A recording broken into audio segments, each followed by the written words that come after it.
Most of them still thinks I'm investing this much amount. I need some leads. People who want to achieve goals in the shortest amount of time, there's nothing wrong thinking like that. But what's wrong is that won't happen. It won't deliver the results you need. Marketing is about finding a needle in a haystack. The ideal person, the only person who should be talking about the product is your customer.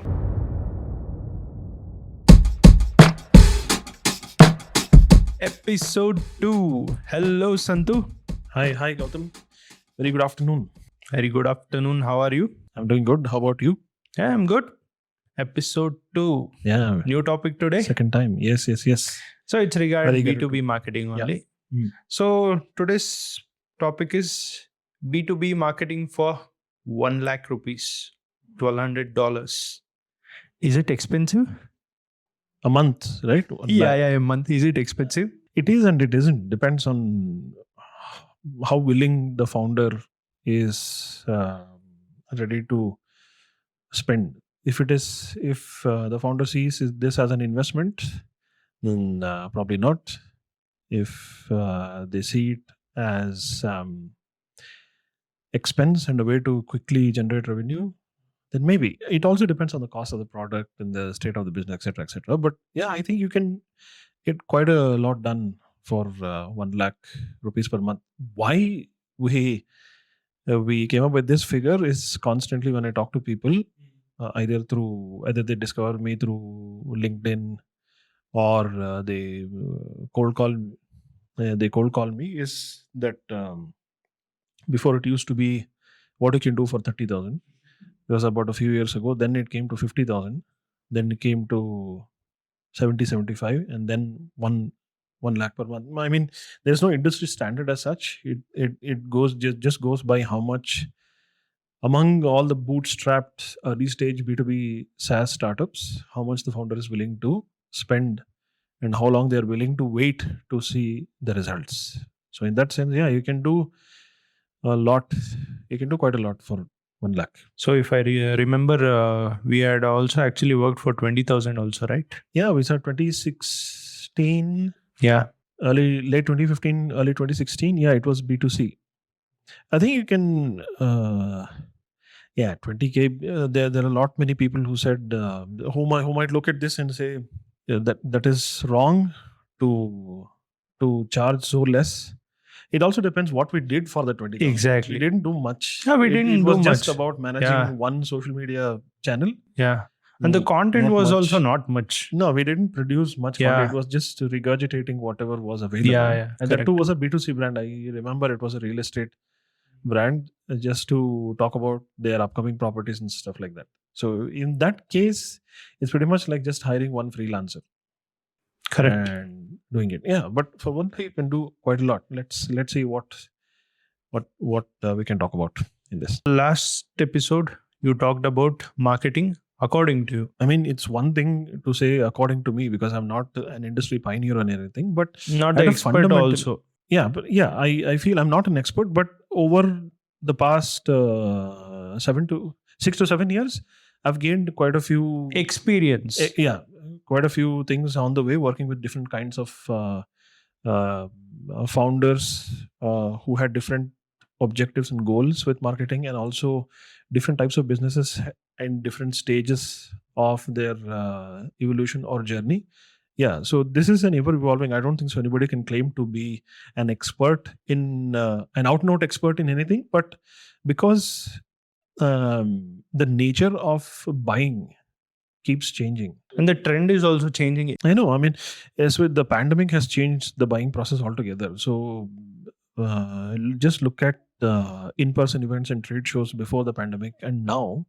Of course, now there is more emphasis on attending and meeting people at the right kind of events. Events have not disappeared, but probably the quantity has come down. I'm not sure how many B2B businesses will spend a lot of money paying for kiosks for a 1-day event, 2-day event, because that costs a lot of money. They might as well attend the conference and meet and greet people and shake hands, just to understand what's happening in the industry, what the leaders are talking about, what the influencers are talking about, and just come back with those insights and just align with what they are doing, rather than treating events as an out and out lead generation or a soft interest generation kind of a thing. Yeah. So while this topic is about what B2B marketing can be achieved for 1 lakh a month, it's good to revisit fundamentally what marketing is about. It's not a marketing 101 lecture or anything. This is just what you our audience will also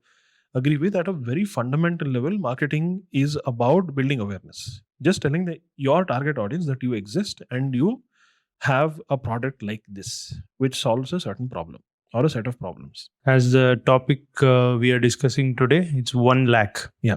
$1,200. So where should be that spent? See, the primary goal of marketing is to build awareness.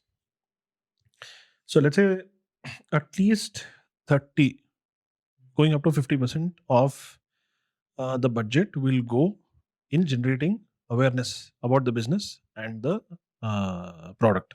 So if, for example, Building awareness of the business necessary. like Exactly. talking about the product, or what does the product useful Yes, for? yes. Yeah. So this is a mix of brand as well as product. Building awareness that you exist and you are solving this particular problem.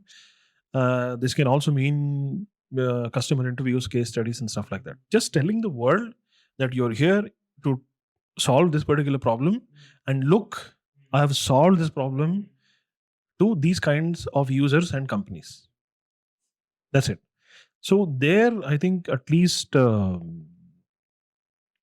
to 50% of the budget can be allocated there. Again, this is we're generalizing how, because budgeting out of this 1 lakh is very subjective to each company, the state of the product, and there are certain companies who may be yet to find a product market fit, while there are companies who have found the fit and also a few paying customers. Now they want to scale that. They want to bring more business through the pipeline.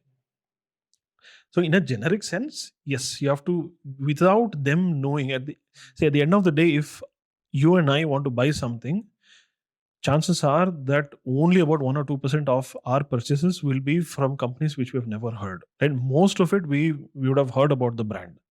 The same logic, same psychology appears to B2B as well.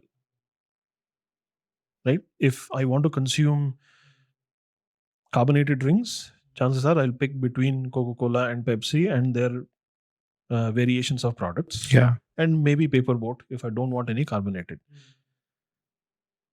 Or if I want energy drinks, the only 1 or 2 brands come to mind: Red Bull, Monster, and there are many others. If there is a brand new product on the shelf which says it competes with Red Bull and is better than Red Bull, chances are I'll be a little hesitant. There'll always be people in the B2C segment where they experiment. They're called early adopters. They always want to experiment. But in B2B, this doesn't happen. But ideally, yeah.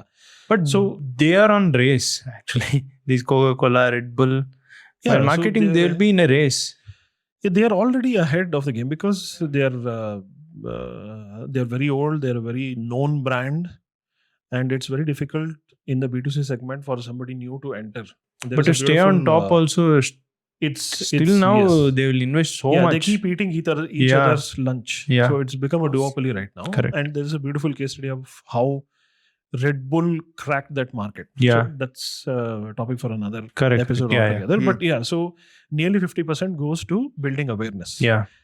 And if you have paid customers, then you can think of telling customer stories and case studies. Now, this 50% is more of your ad expenditure, ad spend. Whichever content publication syndication platform or social platform is relevant to your buyer, wherever you can find your buyers, if you have paying customers, if you've interviewed them and understand why they bought it, how they bought it, why they are using, and what benefits they're getting out of it, and what is the business impact they're getting out of your product because of your product. If there is a beautiful story to be told, then you articulate that in a form of a video or an audio or a case study or a white paper or however it is, and you put it out on social channels and to drive MQLs, right? Interests. you peek and see, for example, if I'm looking for an Adobe Photoshop or what do you call Illustrator alternative, if I happen to come across a video which is an ad of Canva saying why this is a better alternative, or why this is much easier and less complex than Adobe, I might be interested. I may not sign up immediately, but at least I would watch that video or bookmark that PDF, a downloadable Later PDF in or the anything. future, I might use it. Yeah. Yeah. So I'm just interested. Interested. Yeah. I'm just curious. I'm just interested. So 50% can be split into activities for this. Creating content for advertising campaigns, writing ad copy, creating those images or video or the content itself, the PDF, the ebooks or the white papers, and the ad spend, the money you spend on LinkedIn or Insta or wherever you find your this. So probably to generalize it, it's a 50-50 split between this. Yeah. In my understanding, so for example, there is a product. That founder is the best person to explain about his product. Yeah. Or building a brand awareness. Yeah. Saying that this is my product, I exist in the market. What can a founder achieve in this? We began with talking about a budget of 1 lakh. Yeah, 1 and lakh. Now we've generalized it in a 50-50 split between building awareness and driving interests. Yeah, but here what can he achieve as a person who has developed this product? Yeah. He knows the product. Yeah. Every day he'll be working on it. He's the best person to tell the story. But ideally here, I would say, while the maker of the product is the best person, or his or her team is the best to explain the benefits of it, but ideally the ideal person, the only person who should be talking about the product is your customer. Informal case studies, etc., customer stories and reviews, ratings, etc., testimonials. That's the best, because if it's the monkey see, monkey do psychology here, Mm-hmm. because every business says their product is the best, but I want to know if real people have bought it, used it, benefited from it. That is where it comes from. So what can a founder achieve with by spending 1 lakh a month? So here we are assuming that because we cater to that particular segment of the business, early stage B2B startups might be bootstrapped or may have raised money outside. It doesn't matter where the money comes from. Ideally, what I'm saying is, at an early stage, as you spend money on building awareness, the KPIs you see is your followers increase, the engagement for your posts increases, people comment on it, people share it, people like it. So that indicates your brand is building. I mean, at least it's the awareness. Popular. Yeah. Yeah. People are becoming aware of your product.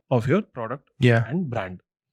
In terms of generating product curiosity and interest, obviously. So when you spend money on social channel, obviously either you can drive traffic based ads, or you can gate content and you can generate leads.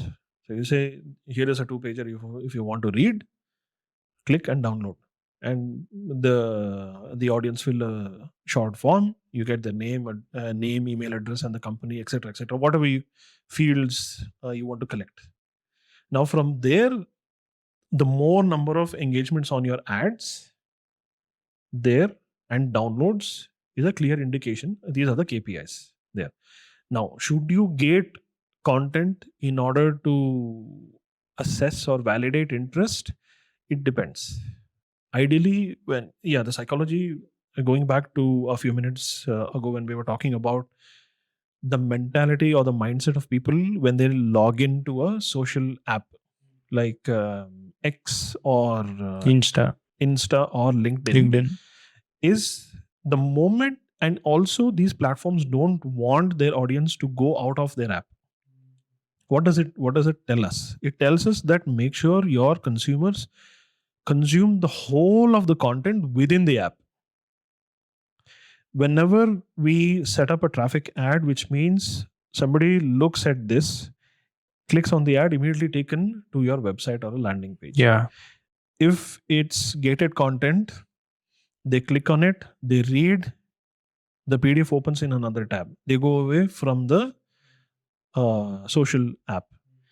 But if the content demands the audience attention, where they have to watch this or read a piece of content or a case study, fair enough, it can be. But if you can be a little creative and create a video case study where you actually sit your customer or an end user down and ask questions and capture that and put the entire video on social, chances are that you may need not run ads on this if you have a big enough following. So that comes at a later stage.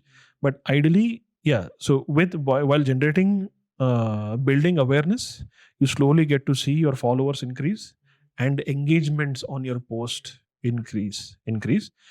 On the other side of generating interest, yeah, whatever ads you run, if you run traffic ads, observe the increment in traffic which goes to your website or that particular landing page.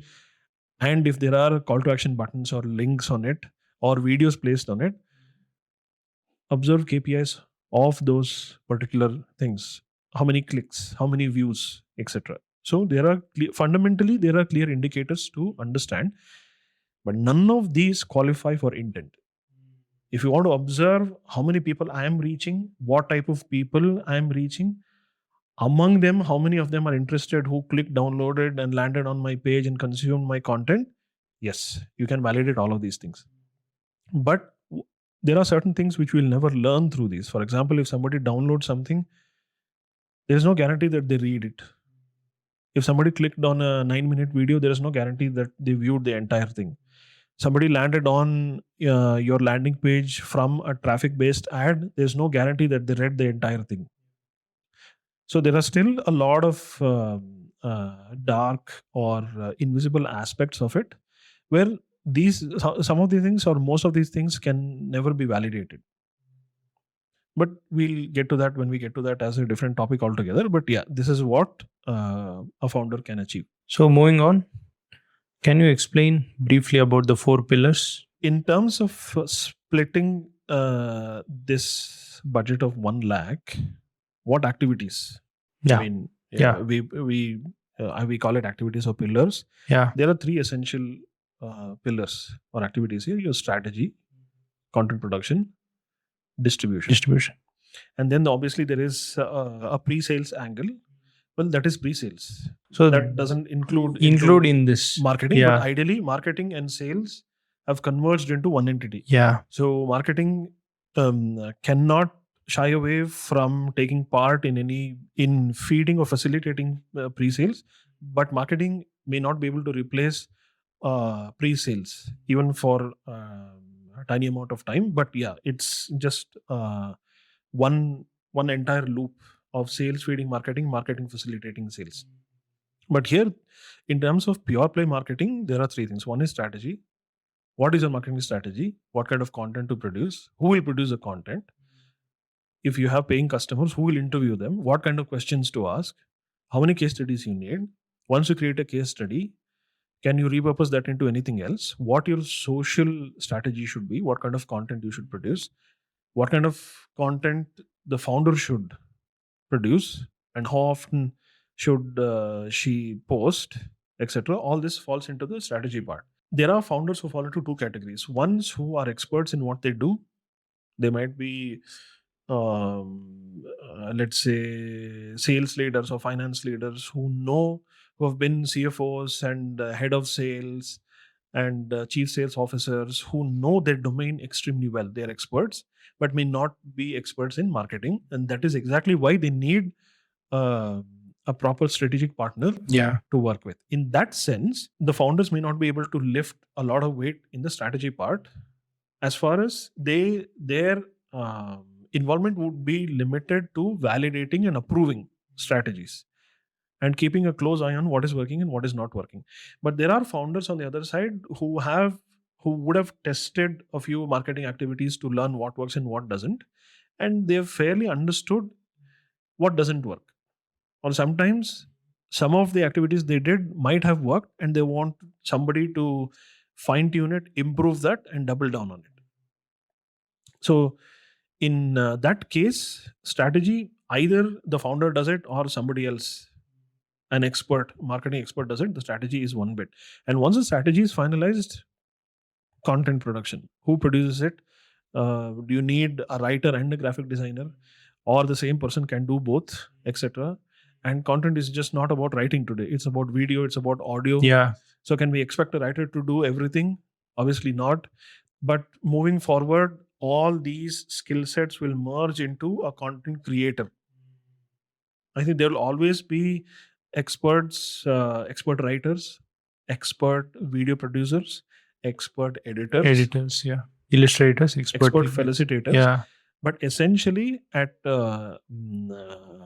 one level, we'll have to be multi-skilled going on. So strategy, who produces the content, and also who distributes the content. See, nowadays you can find people who has multiple talents, like a person who can write, who can illustrate, design something. Probably, yeah. Yeah. The tools like Canva have sort of democratized or simplified Yes. visual content Yeah. creation. I think that is pretty much a given. But chances are that if you want to put out really good, aesthetically beautiful visual content, chances are that you might have to hire an expert. Now, strategy, content production, and distribution. Distribution is the third part. You have all the strategy right. You have beautiful content ready. You have paid customers. You have beautiful case studies where your customer is so happy, the user is so happy. But if the distribution is not right, if it doesn't reach the right kind of people, your target audience, none of the other two will work. The previous two, the strategy and the content production part, will not work. Correct. Now, we cannot expect a content creator to be an excellent distributor of content. And distribution of content is an iterative process. And even experts always experiment and figure out what works and what doesn't. Even an expert of, let's say, somebody who excels at running LinkedIn ads only, does a lot of experiment to understand, because that expert, his or her skill set is to run ads on LinkedIn, to optimize ads on LinkedIn. Now, how to optimize? It's based on the feedback he or she gets from how the ads perform. But essentially, what kind of content, what the messaging, the positioning, and everything comes from the business, the founder or the founding team or the head of marketing or whoever the leader is on the business side within the business. So distribution is also a key part. So these are the three main pillars: strategy, content production, and Distribution. Yeah. Santu, you talked about MQLs. Can you explain me what MQLs? To expand it, marketing qualified lead. Yeah. Qualified leads. Now, what we expect MQLs to be is subjective. While mostly it is assumed to be leads which are collected in a spreadsheet, where an SDE or a salesperson takes the leads, calls these leads or connects with them over email and tries to sell the product. When we keep continuing to do that, there'll always be this misconception of what the value of an MQL is. Well, that will happen. But what does an MQL mean? MQL means is a person from this particular company of this designation is curious about this particular content. That's it. Here, no selling. No Nothing. selling. I'd say so. Somebody has to step in between marketing and sales is the pre-sales part. Somebody has to step in, do the consultative selling. Meaning, okay, I have these 55 people, 55 leads that have come through, out of which about 80% are from the ideal type of companies I want to target. And the role of people is also ideal. These are my prospective buyers. I want to sell my product to them. Now comes the thing of understanding if there is a need. They are interested, but is there a need? So that has to be done. This is the qualifying part, the sales qualified. So there is an MQL, there is an SQL, marketing qualified lead and a sales qualified lead. And these jargons are pretty much not everybody's, nothing new, nothing groundbreaking about this. But it's the mindset change which has to happen. If we have to quantify the value marketing is delivering. So all these MQLs, somebody takes them, talks to the buyer themselves, the leads. Chances are 80 to 90% of the time they ghost us because they don't want to be sold. That is not why they consume this piece of content. That is not why they came through as a lead. Now that's okay. We don't have to be discouraged by that. So there is validation of interest which is peaked. Right. From then, either the first thing we do is obviously write an email thanking them. It can be an auto response email or can be a custom email thanking them to have consumed the content. And whatever efforts we make to connect with them, can we ideally what happens is thank you for this is the ideal this is a very common message which goes out. Thank you for consuming this content, downloading the white paper, etc., or reading the case study. Can we solve this problem for you? Can we set up a 30-minute call? Now, setting up a 30-minute call is when there is intent from the other side saying that this is interesting. Can you tell me more? But we haven't heard anything. The first goal here is to make that person respond to us. So the commitment we want from the other side has to be very low. We can send an auto response email thanking them to have downloaded and just leave an open-ended question saying once you consume the content, if you have questions, you get back to us. A few days go by, you go and connect with that person on the relevant social channel on LinkedIn. Chances are they may not accept. That's fine. If they accept, you move on to observe what they do, how active they are on the social channel. Chances are that they may not post so frequently on that social channel, which means you don't have enough to engage with them on that social channel, on that app. But if they do, then you closely observe what they do and you engage with what they post wherever relevant. Not to make it too obvious of saying, yes, this is a nice post, nice comment, I agree with you. But if there is anything relevant, then absolutely. Then the moment an MQL is generated, the whole idea is to somehow connect with this person and get to talk to this person either through an email or a LinkedIn DM or a WhatsApp chat or a telephone call or a Google Meet call or however, to understand if there is a need, what how they are solving the problem your product solves. There is no clear line from an MQL to an SQL. Many different Sales things. qualified. Yeah, exactly. So many different things have to be done. You write an email, they don't reply. You try to connect with them on LinkedIn, they don't connect. If they connect, then you DM them, they don't reply. You really want to genuinely engage with what they post, but they are not active. So there is no clear line from an MQL to SQL. So what do? You have to keep trying these things. Correct. And once you connect with them, maybe they are mutual connections. Maybe an investor of your company might be a mutual connection. And then comes, okay, can you introduce me to this person who has happened to have consumed my content, come through as a lead, and then I have connected with this particular person. She has connected with me on LinkedIn. Can you introduce me? Chances are that if they connect with you, the worst thing is if they don't respond at all, you keep creating content, you keep posting content on your social channels so that people who connect with you, when they happen to open the app, whenever they do, consume your organic content every now and then. You cannot pull people into saying your product is very interesting, tell me something more, unless and until there is a very bad and urgent need for them. Yeah. All we are doing is laying breadcrumbs. Correct. So that when the need arises, you are at the top of their mind and they reach out to you. Most of effective good marketing comes out as a demo request on the website. Correct. Or a direct traffic or a Google search. But you cannot draw a line from a Google search or a request demo and say, oh, they apparently consume content from my first LinkedIn ad. And then they spent some time engaging with consuming my organic content. Then they went to my YouTube channel. Then they listened to one of my podcasts.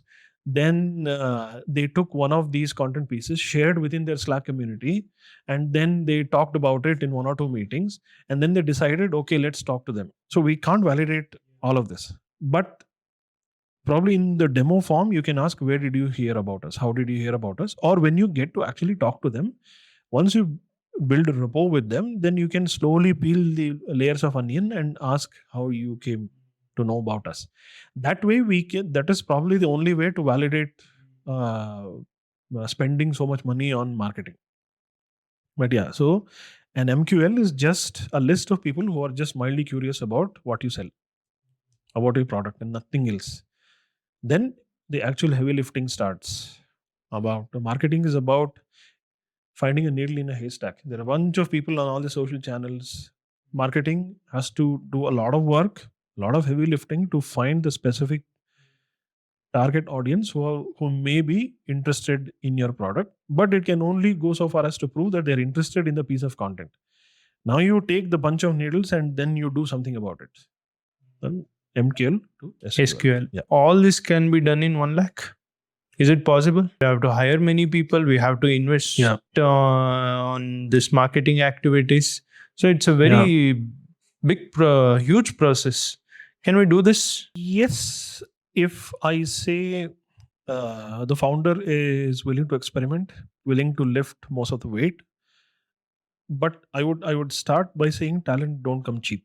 Not telling everybody, but most of them still thinks I'm investing this much amount. I need some leads. Yeah, there'll always be people who want to achieve goals in the shortest amount of time. There's nothing wrong in thinking like that. But what's wrong is that won't happen. It won't deliver the results you need. That's the point.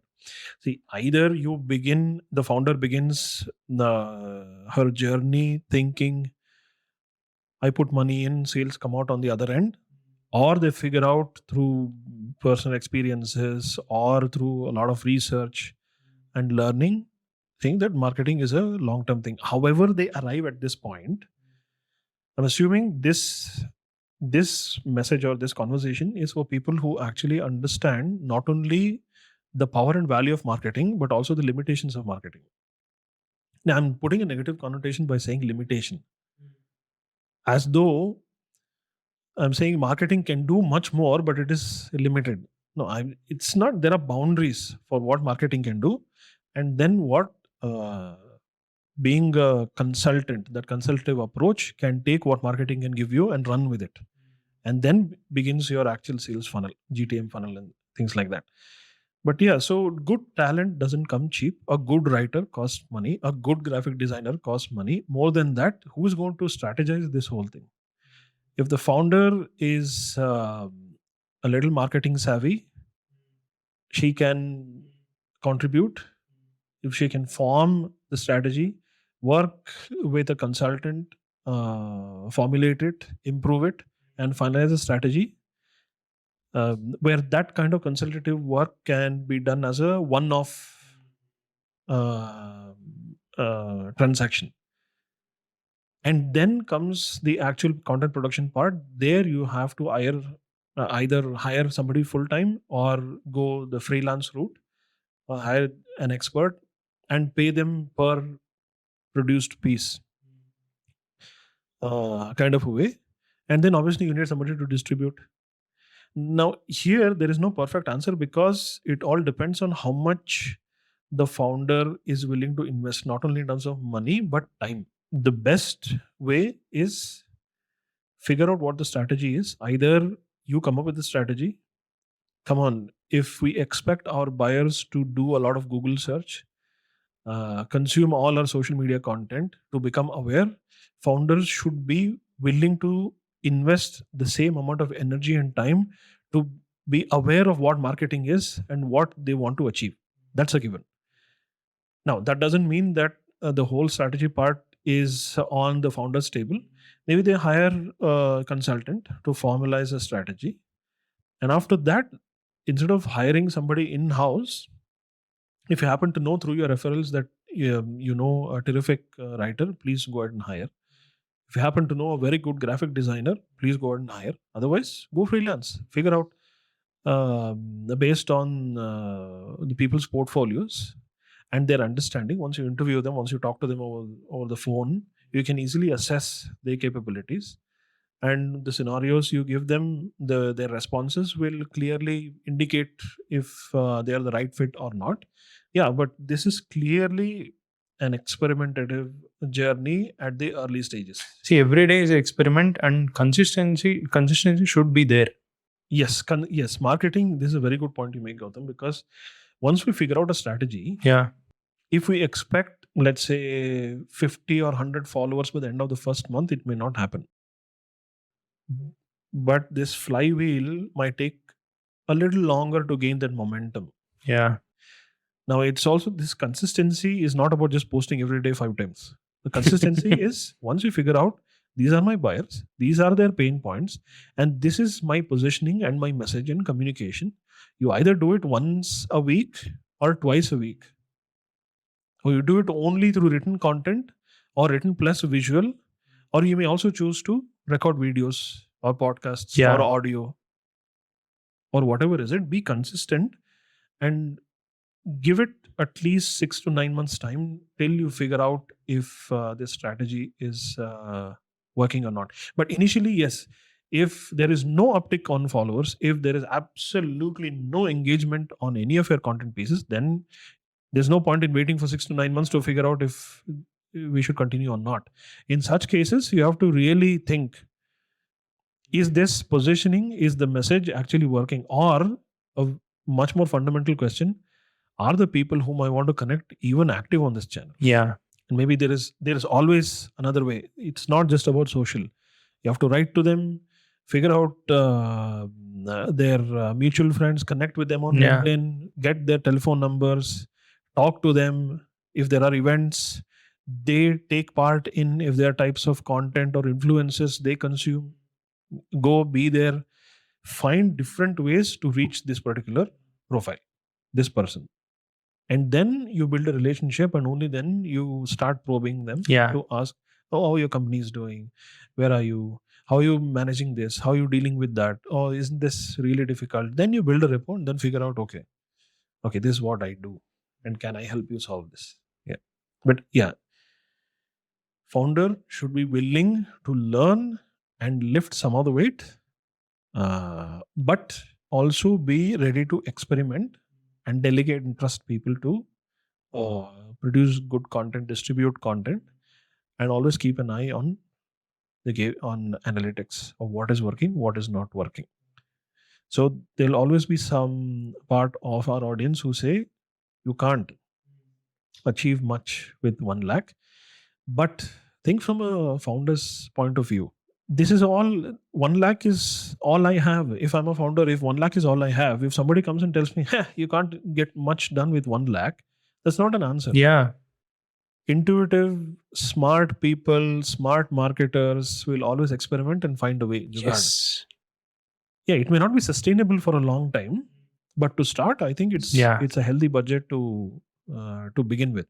But if you expect to spend a lot of money and get like that sugarcane machine, you put sugarcane in and the juice comes out. Yeah, you can't squeeze to. Yeah, instant a result may not be possible. Yeah, but it's more than, this budget is more than sufficient to begin with. We've come to the end of this episode. Yeah. So what is the next topic? I'm thinking I have a few topics in mind. Okay. Now that we have spoken about what marketing is in the generic sense in the first episode, now we've spoken about what can be done within a budget of 1 lakh. Yeah. I'm interested in talking about what kind of marketing can be done for, let's say, to generate brand awareness. What kind of marketing can be done to generate product awareness, to generate interests, those MQLs and stuff like that. I'm interested in that. And also how founders, another topic on the top of my mind is what is the role of founders in creating and amplifying this content. Yeah. And the role of events and stuff like that in podcasts, videos. Correct. Which we are doing. Yeah. For a long time, we haven't, into this B2B marketing stuff since 2016. It's Yeah. only now we have realized that After 7 years, we realized. yeah, not that the fear of not producing a podcast. This is just another format Yeah, to reach our audience. correct. This may work, this may not work. It Yeah. doesn't matter.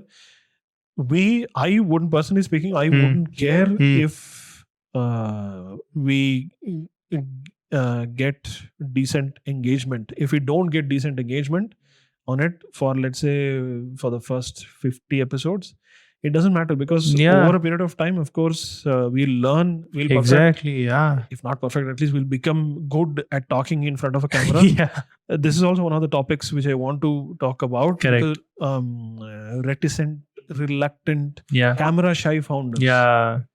If everybody's saying video and audio is the present, not the future, it's the present. Yeah. Now, how can camera shy founders and leaders tackle this problem? There are interesting things, and and one topic which probably you might be interested in, and you will have a lot to contribute, is how to produce a podcast. Yes. And how much money you have to spend, what kind of resources you need in terms of talent to manage. Yeah. Right from a very basic setup to Yeah. a very sophisticated setup. So there are quite a few things which we want to cover, and Yes. we are in this content creation, in this Unsold, this business, to Yeah. talk about pretty much everything under the sun, Yeah. but in a sequential order. Okay. Stay tuned, guys.